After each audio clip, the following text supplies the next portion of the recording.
Hello, boys and girls. It's Miss Emma. So this is Kenzie, and I asked her to have a look at words that end with ed. That can be a suffix. So she's going to have a look through this book. She's going to have a look at for the words that end ed, like in trapped, and think about the speech sound the letters represent.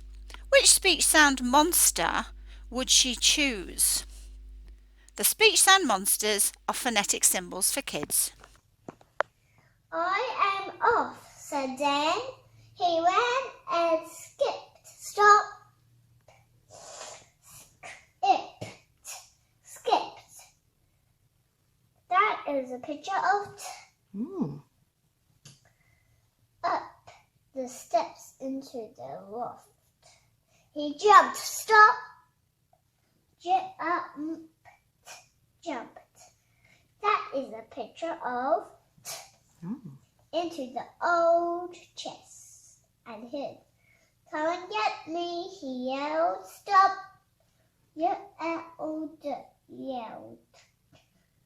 That is a picture of dirt. Rag and Liz Hunt's head. Stop. Hunt Ed. That is a picture of a silver straw and a dirt. For them. The kids sprinted. Stop. So what she's realised here is that the ED letters are no longer together as a grapheme. They're separate, two separate graphemes. Because the word has the schwa and then the d, she's hearing hunted. Hunted. The same as if it was the word like wicked. It would be wick, id, wicked.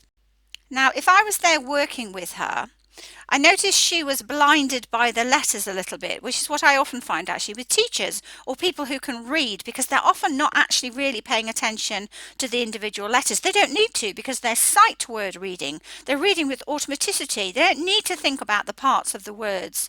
So when she looked at hunted, she actually went so she looked at the E and she said the sound, but it actually isn't. It's the schwa, which she knows because of how she mapped it. So I just want to make sure she's aware of that.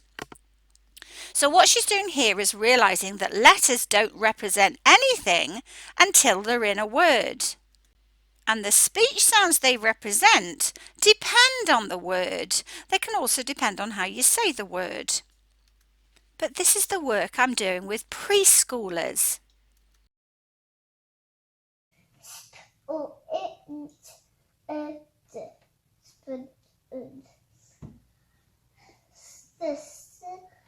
That is a picture of the silly schwa and a dirt.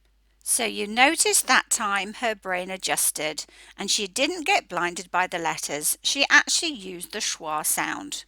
The choice of text that you use to do this with is important. Here she's using a decodable reader, a dandelion reader. If you download our free code level reader guide, you'll see the books that they can actually decode at their code level.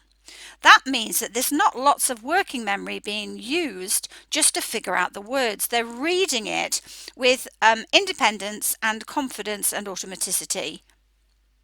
That means they can then focus on higher level skills. And that's what Kenzie's doing here, even though she's only 4. And as with most of my activities, you'll notice that the adult there is just a guide. The adult is actually not teaching. She is self-teaching with a guide.